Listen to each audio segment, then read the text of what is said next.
Hello बच्चों, फटाफट NCERT series में आपका बहुत स्वागत है। तो यार आज हम जो है इस वीडियो में इलेक्ट्रिक फ्लक्स से स्टार्ट करेंगे, ठीक है, और गॉस लॉ तक हम इसमें पढ़ लेंगे, ठीक है ना, एकदम फटाफट तरीके से। तो यार इसके पहले के सेक्शंस में ऑलरेडी पढ़ा चुका हूं, ठीक है। एकदम इस सीरीज का पर्पस क्या है, बट जस्ट आपको वापस से रिमाइंड करा देता हूं कि भाई हम इस एनसीईआरटी नामक किताब को फटाफट से कवर करते जाएं। मैं बेसिक कॉन्सेप्ट्स को आसान तरीके से आपको समझा के एनसीईआरटी में मार्क कराता जाऊंगा, क्या क्या पढ़ना है क्या क्या नहीं पढ़ना है, और बेसिक से हम इसको समझते भी जाएंगे, ठीक है। तो यार आज एक नई क्वांटिटी है, ठीक है ना, तो आप एनसीईआरटी साथ में लेके बैठे, और अगर आपकी कोई नोटबुक और वो भी हो जो मैं एक्स्ट्रा चीज बताऊंगा वो भी लेके बैठे साथ में, ठीक है, मार्क करते जाना है इसको। तो यार नई क्वांटिटी आने वाली है आज, इलेक्ट्रिक फ्लक्स आने वाली। क्या है, आ गई यार, ये तो इलेक्ट्रिक फ्लक्स हो सकता है पहली बार नाम सुन रहा हूं इसका। यार ये क्या चीज है, इसको ना इस सिंबल से डिनोट करते हैं, ये फाई से, है ना, इसको फाई से डिनोट करते हैं। फाई ऐसे गोला बना के डंडा खींच देते हैं बीच में, ठीक है। अगर उससे पहले इसको समझने के पहले ना इलेक्ट्रिक फील्ड का फ्लक्स होता है, इलेक्ट्रिक फील्ड का फ्लक्स होता है, ठीक है ना। तो इसको समझने के पहले मैं आपको यार एक चीज बताता हूं, ठीक है ना, बिल्कुल बेसिक से समझने के लिए। ये तो हमने इलेक्ट्रिक फील्ड में पढ़ा था पिछले लेक्चर में, ठीक है ना। यार एक काम करो, समझो इसको कि भाई ये एक पानी बह रहा है, एक पाइप में जो है ना, एक या नदी में पानी बह रहा है, पाइप में पानी बह रहा है, चलो मान लो, ठीक है ना।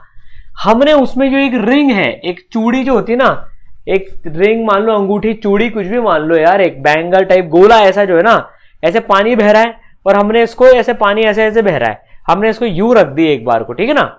तो यार इसके अंदर से देखो ये चार पानी के लाइन्स मान लो आप, वो आपने फ्लूइड मैकेनिक्स क्लास में पढ़ी, तो स्ट्रीम लाइन मान लो यार इसको आप।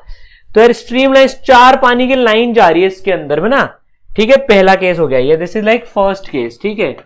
सेकंड केस में देखें, अब उसी सेम रिंग को हमने थोड़ा सा घुमा के रख दिया, घुमा के रख दिया यार, ऐसा जो था उसके बदले उसको ऐसा करके जो है ना, ऐसा करके रख दिया। तो यार अब कम पानी जाएगा, तो देखो चार के बदले से दो लाइन से जा रही है एक तरह से पानी की। समझाने के लिए समझा रहा हूं आपको, ये पानी तो कंटिन्यू जा रहा है पर इसमें कम पानी क्रॉस करके जा रहा है ना इसको, अब कम पानी इसमें से क्रॉस करके जा रहा है। रिंग वो की वो ये, बस इसका हमने ओरिएंटेशन चेंज कर दिया, कम पानी क्रॉस करके जा रहा है। अब इसको देखें, इसको तो बिल्कुल ऐसे चपटा रख दिया एकदम ऐसे, तो यार इसमें से देखो एक भी लाइन क्रॉस करके नहीं जा रही, तो इसमें से इसको चीरता हुआ जीरो पानी जा रहा है एक तरह से ना, समझ गए। तो देखो सेम रिंग का यार डिफरेंट डिफरेंट जो है ना, अलग अलग मतलब डिफरेंट ओरिएंटेशन में अलग अलग पानी क्रॉस करके जा रहा है। इसको मैं बोलूं यार वाटर फ्लक्स, वाटर फ्लक्स। तो इसमें से सबसे ज्यादा जा रहा है फर्स्ट केस में, सेकंड केस में कम जा रहा है, और थर्ड केस में तो बिल्कुल ही जीरो जा रहा है। इसी तरह से इलेक्ट्रिक फ्लक्स डिफाइन करा जाता है। इसकी फील्ड समझ में आ गई आपको कि यार अगर ये वाटर लाइंस के बदले इलेक्ट्रिक लाइंस होती, इलेक्ट्रिक फील्ड लाइंस होती, तो किस एरिया को कितनी इलेक्ट्रिक फील्ड लाइंस चीर के जा रही है ना, वो आइडिया देता है हमें इलेक्ट्रिक फ्लक्स का, ठीक है। तो इलेक्ट्रिक फ्लक्स डिफाइन कैसे होता है, अगर मैं फाई बोलू, फाई जो डिफाइन होता है वो डिफाइन होता है E is electric field vector quantity dot product area vector. तो ये डॉट प्रोडक्ट है, डॉट प्रोडक्ट हो रहा है, मतलब ये जो है इलेक्ट्रिक फ्लक्स एक स्केलर क्वांटिटी है।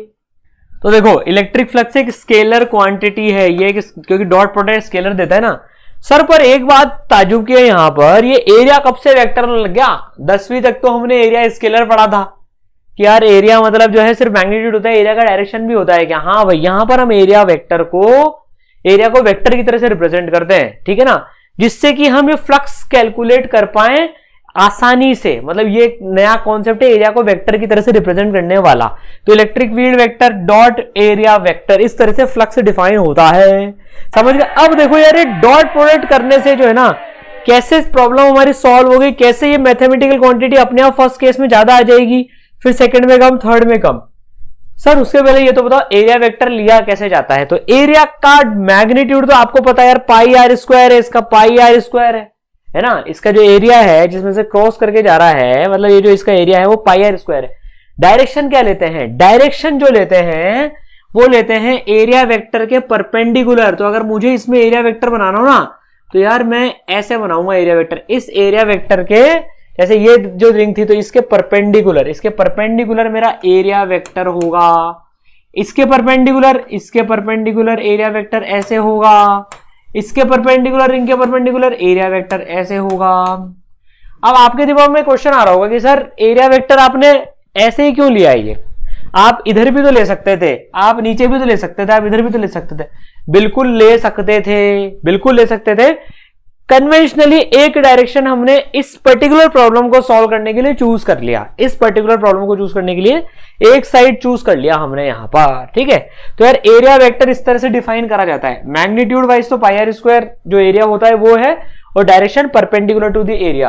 अब आप देखो मजे की बात, अब देखो अगर मैं फ्लक्स कैलकुलेट करूं, मान लो इलेक्ट्रिक फील्ड की मैग्नीट्यूड ई है, तो आप देखना फर्स्ट केस में अगर हम यहां पर कैलकुलेट करते हैं, देखो यहां पर एरिया वेक्टर ये हो गया हमारा, है ना। अब यहां पर एक्चुअल में इलेक्ट्रिक फील्ड कैलकुलेट करते हैं, this is electric flux calculate करते हैं, this is electric field E, ये एरिया वेक्टर इधर है। मान लो इलेक्ट्रिक फील्ड के साथ में यहां पर एंगल बन रहा है 60 डिग्री, जस्ट मैं एक वैल्यू ले रहा हूं, और यहां पर एरिया वेक्टर के साथ में जो एंगल बन रहा है इलेक्ट्रिक फील्ड का, ये इलेक्ट्रिक फील्ड है, ठीक है ना, और ये एरिया वेक्टर ये हो गया, यहां पर बन रहा है 90 डिग्री।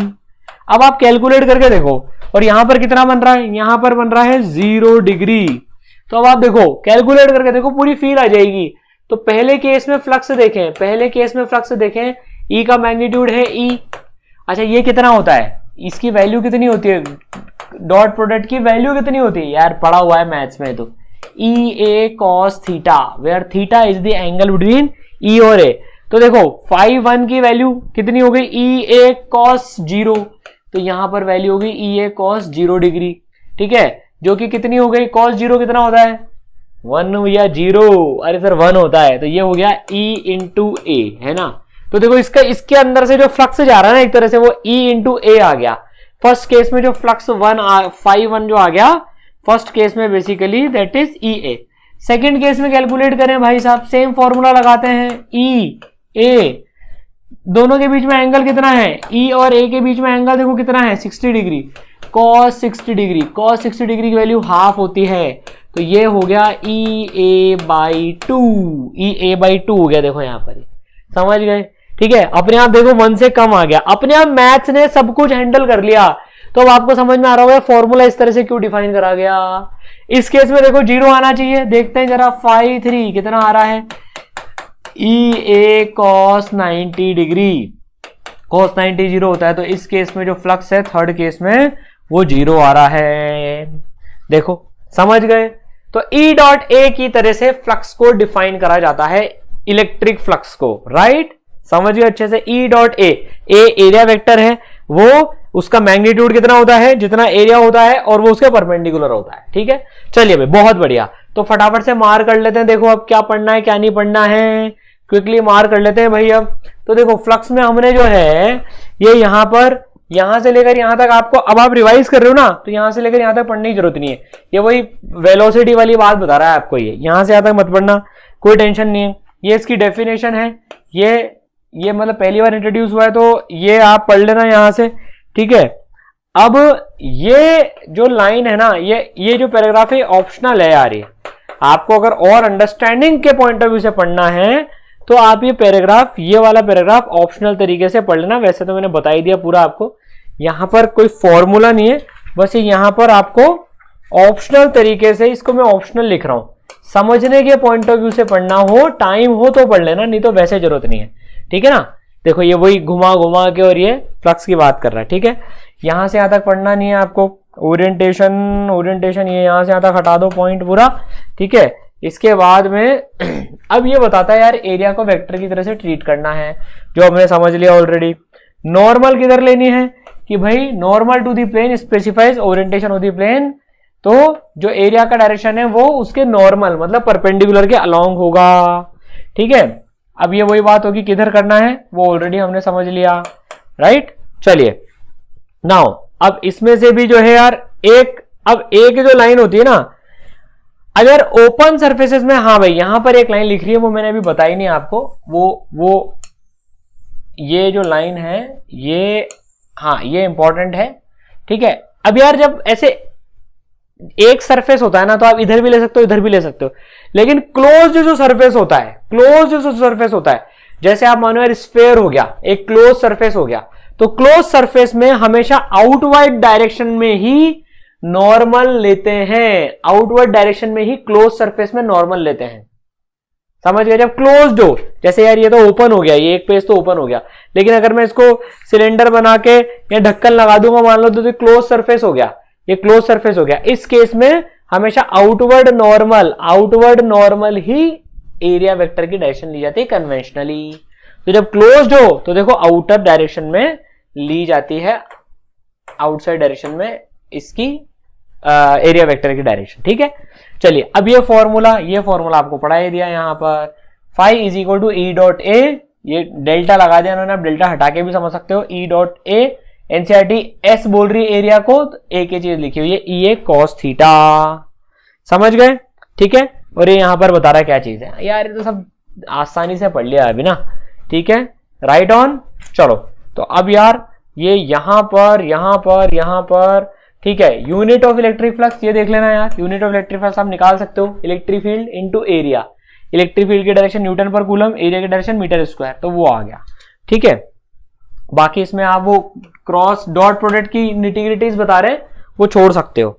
ठीक है, नाउ अब जो यहां पर एक इंपॉर्टेंट बात जो ये कह रहा है कि यार अगर भाई अगर क्लोज सरफेस है, मैं आपको क्लोज सरफेस के बारे में बताता हूं, अगर क्लोज सरफेस है तो उसमें फ्लक्स कैसे कैलकुलेट करते हैं वो समझते हैं। देखो भी अपन अब जैसे देखो एक सवाल ले लिया छोटा सा यार, ये क्यूब दे रखा है हमको है ना, क्लोज सरफेस है, अब हमें नेट फ्लक्स निकालना है जो इस क्यूब के साथ लिंक्ड है, इलेक्ट्रिक फील्ड ऐसी है, अभी एक बार को इलेक्ट्रिक फील्ड छोड़ो, पहले मैं एरिया वेक्टर लेना बताया था आपको। देखो क्लोज सरफेस है, क्लोज सरफेस में क्या लिया था, बाहर की तरफ जो है, बाहर की तरफ perpendicular to the area but outside, वो कन्वेंशन से लेंगे। तो यार ये जो सरफेस है एफ बी सी जी, इसके लिए देखो ये इधर एरिया वेक्टर होगा।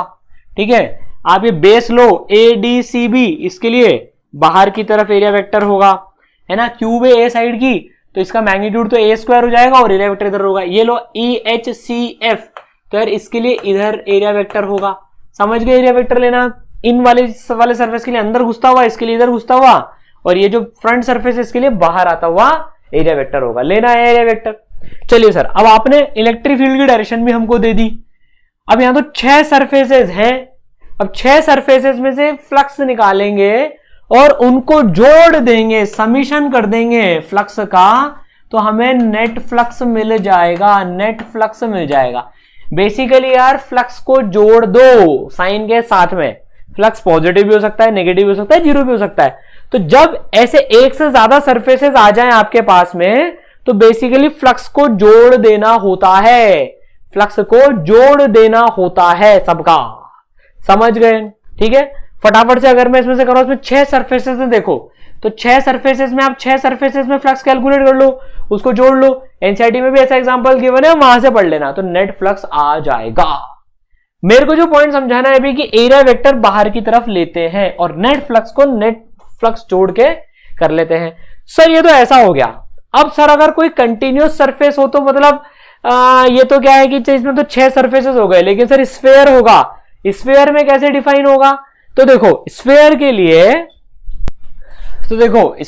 लिए जैसे ये स्फीयर है, ये पूरा ना स्फेरिकल ऑब्जेक्ट है ये, तो देखो यहां पर मैंने छोटा सा एरिया लिया। अब इसमें क्या होगा, इंटीग्रेशन करना पड़ेगा।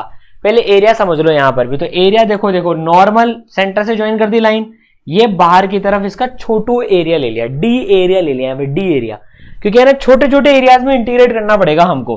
ठीक है ना, summation will become integration now. तो ये ई हो गया इधर, ये ठीक है। इसी तरह से इधर देखें तो इधर डी एरिया, इधर मैंने ई की डायरेक्शन अलग अलग ले ली, नॉन यूनिफॉर्म ई है अभी। ठीक है, तो भाई ऐसे नॉन यूनिफॉर्म ई के साथ में अलग अलग जगह पर अलग अलग ले ली। तो यार फ्लक्स ऐसे कैलकुलेट कर लेना आप, यहां पर E dot D A, E dot D A, E dot D A, E dot D A.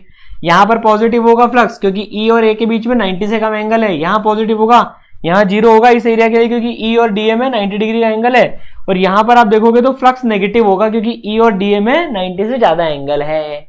बस कैलकुलेट कर लेना। अब ये कैलकुलेशन जो है कैसे दिया जाता है, इंटीग्रेशन से दिया जाता है, इंटीग्रेशन से। ठीक है ना, एनसीईआरटी में इसका फॉर्मूला गिवन नहीं है, लेकिन यार ये काम आता है ना, इंटीग्रेशन से दिया जाता है। तो और ये बताता है, गोला बना देते हैं कि क्लोज सरफेस है, क्लोज सरफेस है मतलब ये पूरा का पूरा। ठीक है, तो इस तरह से क्लोज्ड जब सरफेस आता है इस वाला तो इंटीग्रेशन करके कैलकुलेट करा जाता है। ठीक है, चलिए तो देखो यहां पर वही लिखा है कि जब एक से ज्यादा सरफेस हो तो ऐसे उसको जोड़ लो, ठीक है, और वो इंटीग्रल बन जाता है अगर वो छोटे छोटे एरिया पे करते हैं तो। ठीक है, पूरा समझ लिया तो यार ये फॉर्मूले मार्क कर लेना, समीशन कर लेते हैं अपन, इसके एग्जाम्पल भी गिवन है वो प्रैक्टिस कर लेंगे। ठीक है, तो ये हमने इलेक्ट्रिक फ्लक्स पूरा खत्म कर लिया। अब देखो यार ये डायपोल वाला पार्ट अपन पिछले लेक्चर में पढ़ चुके हैं, डायपोल वाला पार्ट मैं पहले पढ़ा चुका हूं पूरा का पूरा। फ्लक्स को मैं गॉस लॉ के साथ ले रहा हूं इसलिए, और एनसीईआरटी में यार बीच में डायपोल घुसा दिया, तो ये हमने ऑलरेडी जो है डायपोल वाले लेक्चर में पढ़ लिया है। आप वहां से पूरा डायपोल देख सकते हो, ये फटाफट सीरीज की लिंक भी डिस्क्रिप्शन में ना उसमें मिल जाएगा। ये ऑलरेडी हम पढ़ चुके हैं, ये पूरा का पूरा जो डायपोल वाला पार्ट है ना, दिस वी हैव फिनिश्ड पूरा यार, अच्छे से डेरिवेशन वेरिएशन करके पूरा खत्म कर लिया था। ये पूरा सेक्शन 1.12 भी है ना, टॉर्क वाला पार्ट भी। अब इसमें जो कंटिन्यूएशन में पढ़ेंगे कंटिन्यूअस चार्ज डिस्ट्रीब्यूशन, कंटिन्यूएशन में पढ़ेंगे कंटिन्यूअस चार्ज डिस्ट्रीब्यूशन। यार ये फोकट में इतना डराने धमकाने वाला पार्ट दे रखा है यहां पर, बच्चे इसको जनरली छोड़ देते हैं। इसमें 3 चीजें आपको ध्यान रखनी है बस छोटी सी, ये ऑलरेडी आप पढ़ चुके हो, ये ऑलरेडी आप पढ़ चुके हो। सर कहां पढ़ा? अरे भैया जब आपने 11th में सेंटर ऑफ मास पढ़ा था ना, तो ये चीज पढ़ चुके हो, लैम्डा सिग्मा रो। अगर मास जैसे कंटिन्यूअस हो तो मास पर यूनिट लेंथ, मास पर यूनिट एरिया, मास पर यूनिट वॉल्यूम, मास पर यूनिट वॉल्यूम जिसे डेंसिटी कहते हो आप, ठीक है ना। तो यार तो ये पर यूनिट वॉल्यूम वाली चीज है, यहां पर ये पर यूनिट एरिया वाली चीज है और पर यूनिट लेंथ वाली चीज है। सिंपल सी बात है, जब कंटिन्यूअस चार्ज डिस्ट्रीब्यूशन होंगे, यार देखो अभी तक तो हमने ऐसे पढ़ा था, एक पॉइंट चार्ज के सिस्टम है, इधर इधर इधर इधर चार्जेस हैं different different different different different, ठीक है ना। अब उनके चक्कर में फील्ड व्हील वो सब निकाली थी, लेकिन यार अगर एक लाइन चार्ज दे दिया, एक लाइन चार्ज दे दिया, अब ये पूरी चार्ज है, एक लाइन में पूरा चार्ज है, तो फिर जो चीजें काम आती है ना वो यहां पर बताई हुई है। तो यार मैंने इसके लिए डायग्राम बनाया है आपके लिए। देखो एक लाइन है, linear charge density, Q charge है इस एल लेंथ के ऊपर में, तो लैम्डा डिफाइन होता है Q by L, charge per unit length. Uniform distribution है तो लैम्डा डिफाइन होगा charge per unit length, charge per unit length. छोटे एलिमेंट पे करना है, मान लो छोटा एलिमेंट ले लिया डी एल, उसके ऊपर चार्ज है डी क्यू, तो ये हो जाएगा यूनिफॉर्म चार्ज डिस्ट्रीब्यूशन है तो D Q by D L, charge per unit length हो जाएगा। अब लेंथ के बदले अगर चार्ज एरिया पे डिस्ट्रीब्यूटेड है, मान लो पूरा कैपिटल क्यू चार्ज, यार ये यूनिफॉर्मली डिस्ट्रीब्यूटेड है इस एक सरफेस के ऊपर में, तो अभी तक तो हमने एरिया लेंथ ली थी, तो चार्ज पर यूनिट लेंथ उसे लीनियर चार्ज डेंसिटी कहते हैं। अब हम ले रहे हैं एरिया के ऊपर, उसे कहते हैं सरफेस चार्ज डेंसिटी। मैं कलर चेंज कर लेता हूं यार, सरफेस चार्ज डेंसिटी कहते हैं उसको। क्या कहते हैं? Surface charge density, Q by A, या क्यू बाय एल था या क्यू बाय ए हो गया, ठीक है। और अगर चार्ज वॉल्यूम वाइज डिस्ट्रीब्यूटेड है, चार्ज अगर वॉल्यूम वाइज डिस्ट्रीब्यूटेड है तो उसे वॉल्यूम चार्ज डेंसिटी कहते हैं, क्यू बाय वी। क्या कहते हैं? Q by V. छोटा वॉल्यूम लूं अगर मैं डीवी का, जिसके ऊपर चार्ज डी क्यू है, यूनिफॉर्म डिस्ट्रीब्यूशन है, तो ये हो जाएगा डी क्यू बाय डीवी के बराबर। नहीं तो छोटे से उसके लिए तो D Q by D V hold करता ही है। समझ गए? यहां पर भी इस तरह से D Q by D area, तो सिंपल है यार, मतलब कोई ज्यादा बड़ी बात नहीं है। तो जब लेंथ आ जाए तो linear charge density, surface charge density, volume charge density, depending on क्या आ रहा है, लेंथ, एरिया या वॉल्यूम, ठीक है। तो यार इस पूरे उसमें ना, ये पूरी अब यहां से लेकर यहां तक आप कटिंग मार लो, इसमें आपको पढ़ने की जरूरत नहीं है। यहां से लेकर ये पूरा यहां तक कट कर लो इसको, ये लाइन पढ़ लेना, सरफेस चार्ज डेंसिटी। अब देखो लीनियर के पहले यार ये एनसीईआरटी सरफेस चार्ज डेंसिटी बता रही है यार। अरे भैया पहले लीनियर तो समझा दो बच्चों को, फिर सरफेस पे आ जाना यार, ठीक है। तो पर कोई बात नहीं, यहां पर अपन मार्किंग कर लेते हैं हमारी। ये देखो यार, ये अब हाँ, तो ये जो है ये हो गया, ठीक है ना।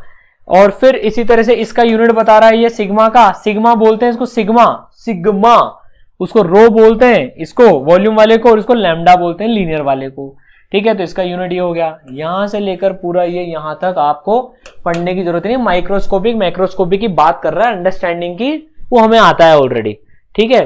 लीनियर चार्ज डेंसिटी को कैसे डिफाइन होता है, बस ये पढ़ लो। यहाँ डी के बदले डेल्टा लगा दिया इसने, छोटे के बदले थोड़ा बड़ा एलिमेंट ले लिया, ठीक है। और इसका यूनिट बता रहा है कूलम पर मीटर, सिंपल है यार, coulomb per metre, coulomb per metre. इसी तरह से रो डिफाइन हो गई यहां पर, ठीक है, रो का यूनिट होता है इतना। बस ये अंडरलाइन वाली चीजें पढ़ लेना, बाकी और कुछ पढ़ने की आपको जरूरत नहीं है। फॉर्मूला देखो कितना रिड्यूस हो गया, ये कितना रिड्यूस हो गया एक साथ, ठीक है। तो the notion of continuous charge is similar to the mass, जो हमने मैकेनिक्स में पढ़ा था, ये पढ़ लेना बस, ठीक है। इसके बाद आपको, और ये तीनों डायग्राम है, और कुछ आपको यहां पर पढ़ने की जरूरत नहीं है। ये मैक्रोस्कोपी की बैंड बजाओ, ठीक है। अब ये जो पार्ट कह रहा है ना कि यार अभी तो हमने छोटे पॉइंट चार्जेस के चक्कर में फील्ड निकाली थी, पॉइंट चार्जेस के चक्कर में फील्ड निकाली थी, तो ये ऑप्शनल पार्ट है, पढ़ना चाहो पढ़ लेना, मैं समझा देता हूं आपको। ये ऑप्शनल लिख रहा हूं मैं यहां पर, टाइम हो तो पढ़ लेना, नहीं तो छोड़ देना इसको। ये फॉर्मूले पे ध्यान दे दो। ये बोल रहा है यार इलेक्ट्रिक फील्ड होगी एक कंटिन्यूस चार्ज के चक्कर में के क्यू बाई आर स्क्वायर, ये वही बोल रहा है। बस ये बोल रहा है मैं क्यू को लिखूंगा rho into V, rho into delta V लिख रहा हूं। अगर डेल्टा वी वॉल्यूम में चार्ज है तो यार हमने रो कैसे डिफाइन करा था, रो कैसे डिफाइन करा था, क्यू बाई वी करा था हमने, क्यू बाई वी करा था, क्यू बाई वी तो करा था ना। क्यू कितना हो जाएगा, रो इंटू वी। यहां पर डेल्टा वी यूज कर रहा है, ठीक है यार। अबे लो डेल्टा क्यू को ये डेल्टा लगा लो यार, एक पार्ट ऑफ चार्ज की बात कर रहा है, हम भी पार्ट ऑफ चार्ज की बात कर लेते हैं। ले भाई, सिंपल नहीं करा जाता कोई भी चीज इससे, सब जगह डेल्टा डेल्टा डेल्टा लगा दिया। तो कुछ नहीं, डरना मत इससे। ये कुछ नहीं लिखा, क्यों लिखा हुआ है, ये हिंदी में पढ़ो इसको, क्यों लिखा हुआ है, ये डरा धमका देता है यार फोकड़ में। तो ये बोल रहा है कि भाई जैसा आपने पॉइंट चार्ज के लिए लिखा था ना, छोटा वॉल्यूम हो, अगर छोटा वॉल्यूम हो उसको पॉइंट चार्ज की तरह से ट्रीट कर लो, छोटे वॉल्यूम को, उसका चार्ज आप रो डेल्टा वी से लिख देना। मेरे हिसाब से तो डीवी आना चाहिए था, पर एनसीईआरटी की बात में चल रहे हैं, ठीक है, बस काम खत्म हो गया, समझ गए। तो यहां पर के क्यू बाई आर स्क्वायर ही लिख रहा है।